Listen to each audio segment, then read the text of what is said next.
अस्सलाम वालेकुम students of grade से सेकेंड ईयर। बेटा आज हमारा नेक्स्ट टॉपिक है खिलाफत मूवमेंट और तरीके यानी तरीके खिलाफत को डिस्कस करेंगे हम। अब तरीके खिलाफत क्या है उसको डिस्कस करने से पहले हमें ये पता होना चाहिए कि बेसिकली खिलाफत है क्या, हमने क्यों स्ट्रगल की या हमारी उसके साथ इतनी अटैचमेंट क्यों थी कि हमने इसको स्टार्ट किया। तो बेसिकली खलीफा या खिलाफत वर्ड जो है वो हुज़ूर सल्लल्लाहु अलैहि वसल्लम की वफ़ात के बाद जो है जब जो है हुकूमत संभाली हमारे हुज़ूर सल्लल्लाहु अलैहि वसल्लम के चार जो बहुत करीबी फॉलोअर्स थे, सहाबा इकराम थे, उनमें से उन लोगों ने तो वो जो पीरियड है ऑर्थोडॉक्स पीरियड जिसमें उन चार खुलफा ने अपना टाइम गुजारा, हज़रत अबू बकर सदीक़, हज़रत उमर, हज़रत अली और हज़रत उस्मान रज़ी अल्लाह तआला अन्हु ने, तो वो जो है वो खुलफा कहलाए। फिर उसके बाद हज़रत उमर फ़ारूक रज़ी अल्लाह तआला अन्हु का जब दौर आया तो उन्होंने उसको जो है अपने लिए वर्ड जो है वो यूज़ किया कि खलीफ़तुर रसूल अल्लाह, यानी अल्लाह के रसूल का खलीफा यानी नायब या जो है वैसी ग्रेनेड का जो है वो ख़िताब जो है दिया। लेकिन फिर एक दफ़ा एक ऐसा ज़िक्र वाक़या हुआ कि जिसमें मस्जिद नबवी में एक फ़ॉरनर आया और उसने पुकारा कि जो है जो अमीरुल मोमिनीन है वो कहाँ है। तो यानी उसका मतलब था मुसलमानों का हेड। तो हज़रत उमर फ़ारूक रज़ी अल्लाह तआला अन्हु को ये बात बहुत पसंद आई और उन्होंने फिर उसके बाद तमाम लोगों के लिए अमीरुल मोमिनीन का खुलफा के लिए अमीरुल मोमिनीन जो है उसका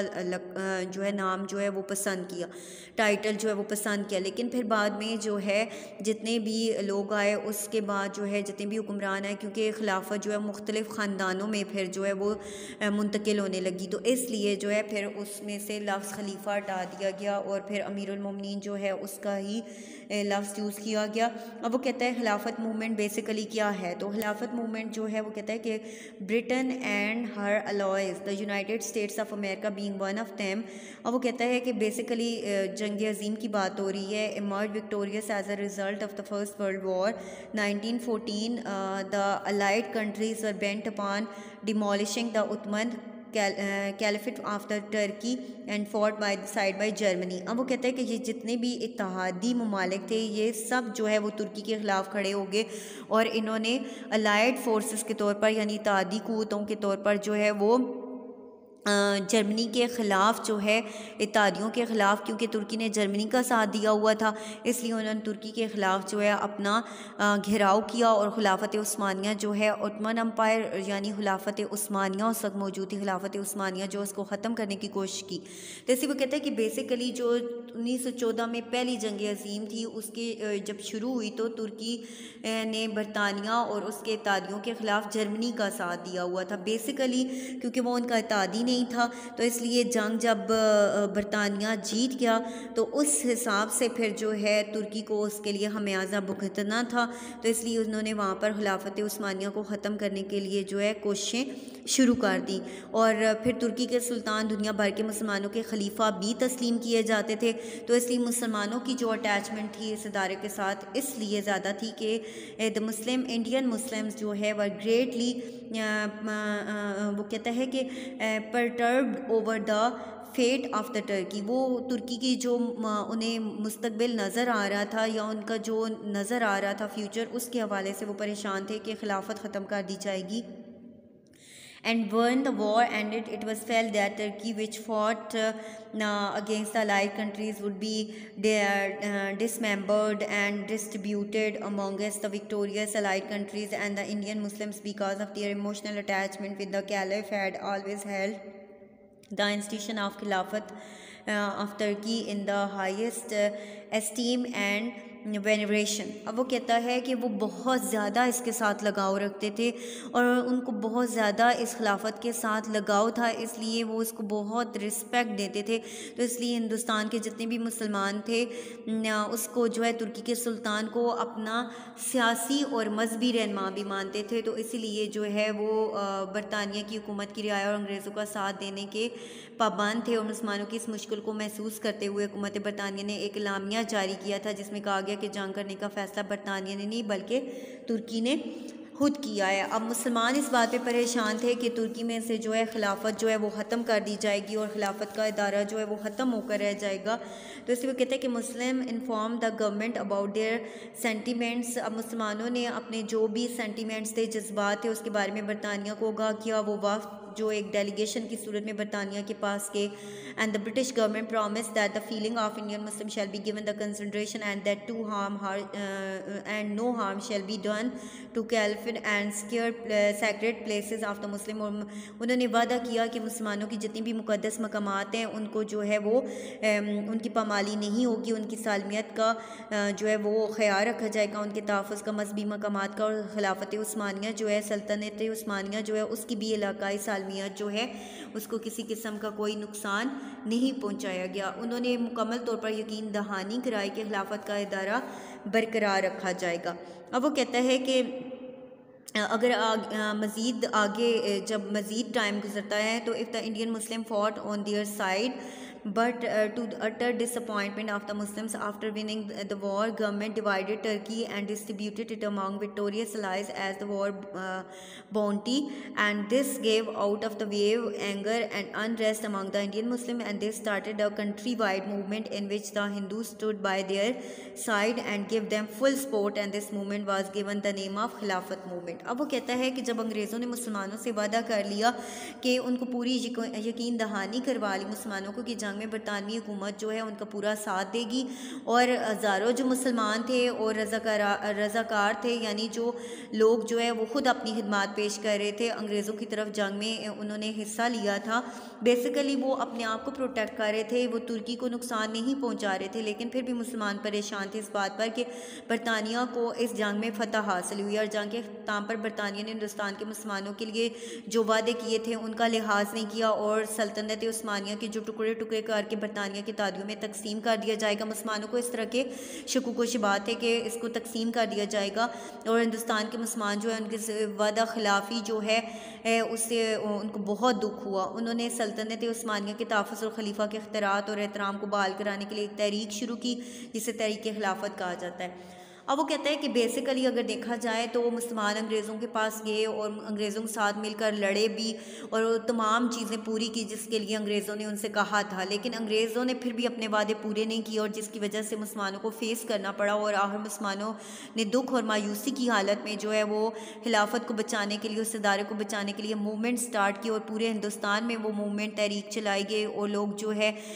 इस जगह को मौलाना मोहम्मद अली जौहर और उनके भाई जो है वो इसको बहुत ज़्यादा सपोर्ट कर रहे थे इस मूवमेंट को, और इसको दारुल हर्ब करार दे दिया गया, यानी जंग का मैदान, और लोग यहाँ से हिजरत करने लग गए, और लोग हिजरत करके अफ़गानिस्तान जाने लग गए, और फिर वहाँ से जब वापस आए तो बहुत कस्मपुरसी की हालत में वापस आए, क्योंकि अफ़गानिस्तान ने अपने बॉर्डर उनके लिए नहीं खोले। लेकिन जो है मुसलमानों को इसमें शिकस्त हुई, हिंदुओं ने उनका साथ देने के लिए कहा, लेकिन वो भी पीछे हट गए, और इस तरह से इसमें जितना बहुत ज़्यादा लॉस हुआ है वो मुसलमानों का हुआ। तो नेक्स्ट आगे इसको डिस्कस करते हैं, लेट्स स्टार्ट। अब वो कहता है कि खिलाफत कमेटी, सबसे पहले कहता है खिलाफत कमेटी कायम की गई in order to organise a mass movement and launch an opinion forming campaign. अब वो कहता है कि एक ऐसी ऑर्गेनाइज किस्म की मूवमेंट चलाई गई, और जो है वो कंपेन जो मुहिम चलाई गई थी ओपिनियन फॉर्मिंग थी, and a committee was formed on the September 22, 1919। 22 सितंबर 1919 को ये कायम की गई, और it was name the all India खिलाफत कमेटी, और इसको ऑल इंडिया खिलाफत कमेटी का नाम दिया गया। खिलाफत movement was led by Muslim under the leadership of Ali brothers, यानी मौलाना मोहम्मद अली जौहर और उनके भाई जो है इसकी खिलाफत जो है मूवमेंट जो है इसकी सरबराही कर रहे थे। और ऑल इंडिया खिलाफत मूवमेंट कमेटी जो कायम की गई थी वो 23 नवंबर 1919 की डेट जो है वो मेंशन की गई है इस कमेटी के लिए। 22 सितंबर 1919 को ऑल इंडिया कमेटी कायम की गई, और उसके बाद फिर जो है 23 तारीख को जो है एक कॉन्फ्रेंस कायम की गई। उसके बारे में डिस्कस करते हैं कि उस कॉन्फ्रेंस का क्या काम था खिलाफत मूवमेंट में। फर्स्ट जो खिलाफत कॉन्फ्रेंस कायम की गई, द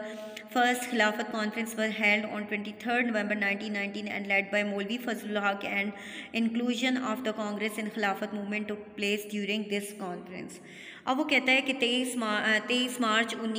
नवंबर 1919 को दिल्ली में खिलाफत कॉन्फ्रेंस जो मुनक्किद हुई थी उसकी सदारत मौलवी फजलुल हक ने की थी, और इस मौका पर गांधी की क़यादत में कांग्रेस भी खिलाफत के मसले पर मुसलमानों के तावन का जो है उसने मुकम्मल तौर पर फैसला किया, और हिंदुओं ने कहा कि हम मुसलमानों का साथ देंगे, जो कि बाद में नहीं हुआ, लेकिन यह है कि फॉर द टाइम बीइंग उन्होंने इस चीज़ के लिए कहा। फिर उसके बाद जो है सेकंड खिलाफत कॉन्फ्रेंस भी हुई, लेकिन यह है कि जो है वो कहता है कि खिलाफत डेलीगेशन मेट द वॉइसराय। अब उसके बाद 1920 में आके खिलाफत डेलीगेशन खिलाफत को बचाने के लिए जो वफ़द था वो वॉइसराय से मिला। In 1920, a delegation headed by Maulana Muhammad Ali Johar set off for London, and the British government refused to give an ear, and the delegation however held some meeting and explained its position in general to general public। अब वो कहता है कि 20 जनवरी को 1920 में जो है जनवरी में मुसलमानों के एक नुमाइंदा वफ़द जो है वो वाइसराय से मिला, और खिलाफत के मसले पर उन्होंने अपने मुतालबात भी पेश किए। और 1920 में मौलाना मोहम्मद अली जोहर की क़यादत में एक वक्त जब वाइसराय से मिला और खिलाफत के मसले पर पब्लिक जो है उनके सामने भी उनकी राय जो है वो राय आमा जो है उसको भी हमवार करने की कोशिश की गई, और पूरे यूरोप का उन्होंने दौरा किया, और उसके हवाले से उन्होंने बहुत ज़्यादा जो है वो कोशिशें की ताकि जो है वो इस चीज़ को बचाया जा सके। उसके लिए उन्होंने जो है बरतानवी वज़ीर आज़म डेविड लाइट जॉर्ज से भी मुलाकात की, मगर बदकिस्मती से उन दोनों के वफूद की मुलाकातों का कोई मस्बत जो है वो हल नहीं निकला। ठीक है, और बेसिकली जो है मुसलमान जो है वो हर लिहाज से जब यहाँ पे शिकस्त खा गए तो जो है मुसलमान मायूस हो गए, और जो है मायूसी की हालत में वहाँ से मुसलमान वापस आए। उन्हें इस चीज़ का बहुत धचका लगा। जी, तो बेटा इंग्लिश वाले लोग इसको अपने पास क्रॉस कर दें, मैंने आपको बता दिया। फिर उसके बाद है जी non cooperation movement. Non cooperation movement के हवाले से अगर जो है वो देखा जाए तो नॉन कोऑपरेशन मूवमेंट जो है वो अदम ताउन की तहरीक थी, जिसमें बाइकआउट किया गया था अंग्रेज़ी सामान का, और जो कि गांधी की तरफ से कांग्रेस की तरफ से चलाई गई थी। तो उसके बारे से डिस्कस करते हैं। The Hindu under the leadership of Gandhi came forward with their full support for the movement, and Gandhi outline as programme of the non cooperation यानी अदम ताउन की तंजीम यानी बाइकआउट करना for the achievement of dual objective of Indian independence and restoration of the caliphate. अब वो कहता है कि तहरीक खिलाफत जो है उसके दौरान गांधी और कांग्रेस ने मुसलमानों का साथ दिया, और गांधी ने तहरीक अदम तावन शुरू की, और गांधी और मौलाना मोहम्मद अली जोहर ने सारे हिंदुस्तान का दौरा करके लोगों को तहरीक खिलाफत और तहरीक अदम तावन में हिस्सा लेने की तलकीन की। यानी गांधी और मौलाना मोहम्मद अली जोहर जो है ये प्रोमिनेंट फिगर्स हैं जो पहले तहरीक खिलाफत और फिर अदम तावन की जो तहरीक है उसमें नुमाया रहे, और बाकी जितने भी लीडर हैं उन्होंने इस चीज़ में, आप यहाँ देख सकते हैं कि बाकी जितने भी लीडर थे उन्होंने इस चीज़ में कायद आज़म है या बाकी लोग जितने भी हैं उनमें से किसी ने इसमें पार्टिसिपेट नहीं किया हुआ। लोगों ने इन अपीलों का मस्बत जवाब दिया, और बड़ी तादाद में हिंदुस्तानियों ने अपने खिताबात हुकूमत बरतानिया को वापस कर दिए। अच्छा, अब आगे हम इसको डिस्कस करते हैं कि उन्होंने जो है किस किस तरह के स्टेप उठाए। The plan was paralyse the administration by the complete boycott of British institutions and goods. Basically वो ये चाहते थे, पैरालाइज करना चाहते थे, यानी उनका जो अंग्रेज़ों का इंतज़ामी ढांचा है उसको कमज़ोर करना चाहते थे, नुकसान पहुँचाना चाहते थे, इसलिए उन्होंने अंग्रेज़ी सामान जो था उसको इस्तेमाल करने से इनकार कर दिया। Indians were asked to give the government services. उसके अलावा हिंदुस्तानियों से कहा गया कि वो अपनी जो सरकारी मुलाजमतें हैं वो छोड़ दें, रिनाउंस टाइटल्स, अपने खिताबात वापस ले लें, बाइकआउट कोर्ट ऑफ लॉ और अदालतें जो हैं उनका बाइकआउट करें, वॉकआउट ऑफ स्कूल्स और स्कूलों कॉलेजों से बाहर आ जाएं। During non cooperation movement Ali brothers were convicted on charges of high treason and given 2 years rigorous imprisonment. अब वो कहता है कि इस दौरान अगर देखा जाए तो बेसिकली हिंदुओं ने और मुसलमानों ने क्या चीज़ें थी, स्टेप्स जो हैं वो उठाए थे। तो सबसे पहले तो ये हुआ कि उन्होंने लोगों से अपील की कि बड़ी तादाद में कि एक तो ये है कि आप लोग जो है अपने जितने भी खिताबात हैं वापस ले लें, नौकरियां छोड़ दें, और जो है उसके अलावा जश्न फ़तह का बाइकआउट किया गया। फिर उसके अलावा उन्होंने वकला ने अदालतों का बाइकआउट कर दिया, और जो है मुकदमात वापस वापस ले लिए गए, अंग्रेज़ी अदालतों से मुकदमात अपने वापस ले लिए गए। तलबा ने स्कूलों और कॉलेजों में क्लासों का बाइकआउट किया। बरतानिया की सनती अशिया ख़ुसूसन बरतानवी कपड़े का इस्तेमाल जो है तर्क कर दिया गया। और तहरीक खिलाफत जो है वो ज़ोर शोर से जो है अपने जो है वो अरूज पर थी। तो इसका नतीजा ये हुआ कि गवर्नमेंट जो है उसने स्ट्रिक्ट एक्शन लिया और जो मौलाना मोहम्मद अली जोर हैं और उनके भाई हैं उनको गिरफ़्तार कर लिया गया और उनको जो है वो 2 साल के लिए जो है कैद बामुशक्कत जो है वो सुनाई गई। ट्रेज़न यानी जुर्माना उन पे लगाया गया। और इसके वाले से अगर देखा जाए तो मैंने कहा कि बाकी लीडर्स जो हैं वो यहाँ पे खामोश रहे, उन्होंने इस किस्म की किसी चीज़ में एक्टिविटी में हिस्सा नहीं लिया। तो इसलिए जो है वो कहता है कि ये एक ऐसा अफेक्टिव काम नहीं था कि जिसके लिए जो है वो आगे चलकर हिंदुस्तान के लिए कोई हेल्पफुल चीज़ जो है वो होती। जी तो गर्ल्स, हमारे पास ये वाली चीज़ जो है इसको हमने डिस्कस करना है next, but this not included in it. मैंने अभी आपको बता दिया, आपके उर्दू के सिलेबस में नहीं है, लेकिन मैंने आपको साथ बता दिया कि उन्होंने इसको दारुल हर्ब यानी जंग का मैदान करार दे दिया और तमाम लोग यहाँ से हिजरत जो है उसके लिए उन्होंने आगाज़ किया। फिर उसके बाद मोपला ट्राइब्स हैं, मोपला बगावत है, ये जो है ट्राइब्स जो हैं इनके हवाले से। फिर हमारा जो बेसिकली हमने डिस्कस करना है यहाँ पे वो है हमारा चोरा चोरी इंसिडेंट, ठीक है। तो इसलिए वो कहता है कि बेसिकली तहरीक खिलाफत जो है तहरीक अदम तावन जो है वो ज़ोर शोर पर थी और यूरोप के एक कस्बा जो है उसके हवाले से वो जिक्र करता है इसका कि Gandhi called civil disobedience movement and it was started in the year 1922। और जब उसने अदम तावन की जो तहरीक चलाई थी वो 1922 में शुरू हुई थी and from a small town of Chaura चोरी। और जहाँ से उसने स्टार्ट की थी वो चोरा चोरी का एक कस्बा था, गांव था ऑफ यूपी डिस्ट्रिक्ट एंड जो है under the civil disobedience movement all government taxes and revenues were not to be paid. और उसमें ये कहा गया था कि आपके जितने भी टैक्सेस हैं और रेवेन्यूज़ या महसूलात हैं वो नहीं अदा किए जाएंगे। And the people of Chaura Chauri demonstrated in the form of procession. और जो चोरा चोरी गाँव के लोग थे वो एक जुलूस की प्रोसेशन जुलूस की सूरत में जो है वो एहतजाज कर रहे थे। And the police try to disperse the procession and which infuriated and the demonstrating processionist. और जिसकी वजह से उन्होंने मारपीट शुरू की। जो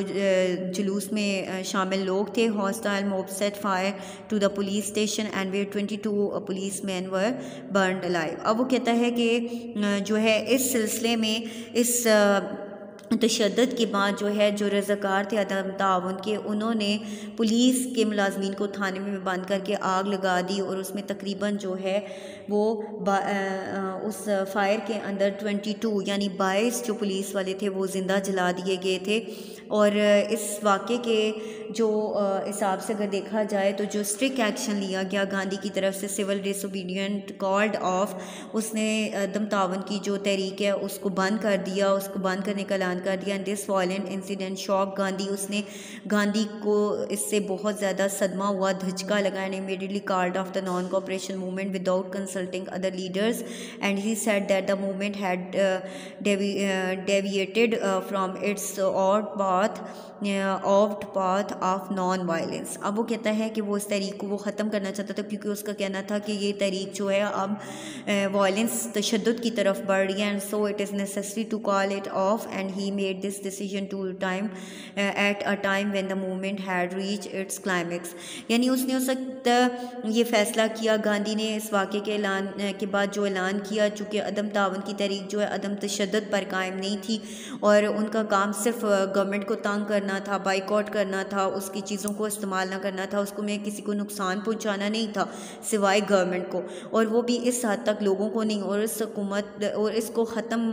कर रहे थे तहरीक अदम ताउन के खात्मे के बाद जो है उसने तहरीक खिलाफत कुछ अरसा तक जारी रही मगर इसका ज़ोर भी बड़ी हद तक टूट गया। अब जिस टाइम पे गांधी ने इसको ख़त्म किया था उस टाइम पे ये बिल्कुल अरूज पे थी और बहुत ज़्यादा जो है वो बहुत अपने क्लाइमेक्स पे थी, लेकिन फिर भी जो है तशद्दुद से रुकने के लिए गांधी ने इस तहरीक को ख़त्म कर दिया। फिर आगे आता है हमारे पास नेक्स्ट है एबोलिशन ऑफ खिलाफत का खात्मा। Mustafa Kemal Ataturk came to power in Turkey and 1924 Kemal Ataturk जो है वो तुर्की में जब उसने अख्तियारात अपना संभाले 1924 में 1924 के अंदर, तो he abolish the institution of Khilafat and the last caliph Sultan Abdul Majid was banish from Turkey and this ended the Khilafat movement fail to achieve its goal. अब वो कहता है इस दौरान जो है अगर देखा जाए तो तुर्की में मुस्तफ़ा कमाल अतातुर्क की क़यादत में तुर्की के ग्रैंड नेशनल असम्बली ने खिलाफत के खात्मे का ऐलान कर दिया और जिसके बाद तहरीक खिलाफत को जारी रखने का जवाज़ भी ख़त्म हो गया। अगरचे तहरीक खिलाफत बज़ाहिर कोई ख़ास कामयाबी हासिल ना कर सकी, मगर इससे मुसलमानों को ये फ़ायदा हुआ कि मुसलमानों को बड़े पैमाने पर अवामी तहरीक को मुनज़्ज़म करने का तजर्बा हो गया और दूसरी तहरीक ने ऐसे लीडर पैदा किए जिन्होंने बाद में तहरीक पाकिस्तान में अहम किरदार अदा किया। अब वो कहता है कि जो है यहाँ पे अगर देखा जाए तो तहरीक खिलाफत जिसके लिए मुसलमानों ने इतनी बड़ी कुर्बानी दी और मुसलमानों ने अपना सब कुछ खो दिया, तो वो सारी चीज़ जो है जब नाकाम हुई, ख़ुद कमाल अतातुर्क ने ही जब उसको वो नहीं किया, तो फिर मुसलमानों का स्ट्रगल करना जो है या एफ़र्ट करना जो है वो बेसूद था। तो इसलिए तहरीक खिलाफत के वाले से अगर देखा जाए तो उसके फेलियर या खात्मे के जो असबाब हैं उन रीज़न्स को अगर देखा जाए तो रीज़न्स जो हैं उसमें सबसे पहले आ जाता है कि जो है खिलाफत उस्मानिया जो है उसमें अफ़गानिस्तान उसमें खिलाफत उस्मानिया का ख़ुद ब खुद खात्मा हो चुका था कि मुसलमानों का स्ट्रगल जो है वो फ़जूल था। फिर उसके बाद अफ़गानिस्तान से हिजरत जो की थी मुसलमानों ने अफ़गानिस्तान की तरफ, उससे मुसलमान दिल बर्दाश्त हो गए थे कि उनका सब कुछ तबाह हो गया। पीछे गांधी की जो सियासी चालें थी वो था। फिर उसके बाद हिंदू मुस्लिम ना इत्तफ़ाक़ी जो है मुसलमानों की और आपस में हिंदुओं की जो ना इत्तफ़ाक़ी है उसकी वजह से भी जो है वो तमाम चीज़ें जो है वो अफेक्ट हुई हैं और उसकी वजह से हमने मुस्तफ़ा कमाल अतातुर्क जो है उसने जो मूवमेंट जो है उसको अबॉलिश कर दिया था, तो कोई वजह नहीं रहती थी। फिर उसके बाद कंस्पिरेसीज़ थी, राइवलरीज़ थी मुसलमानों और हिंदुओं की। फिर चोरा चोरी इंसिडेंट था जिसने मुसलमानों के लिए और हिंदुओं के लिए मुश्किलात पैदा की और कम्यूनल क्लैशेस और रियॉट्स भी थी जो इरप्ट हो चुकी थी, उस वजह से भी लोग तंग आ चुके थे। फिर इम्पॉर्टेंट लीडर्स जो थे were arrested by the government, वो उनको जो है गवर्नमेंट जो है उसने अरेस्ट कर लिया था। गांधी ने अदम तावन की तहरीक बीच में शुरू कर दी। तो इसलिए ये मेन रीज़न्स थी जिसकी वजह से जो है वो तहरीक खिलाफत नाकाम हो गई। तो आई होप यहाँ तक आपको समझ आ गया होगा। Thank you students.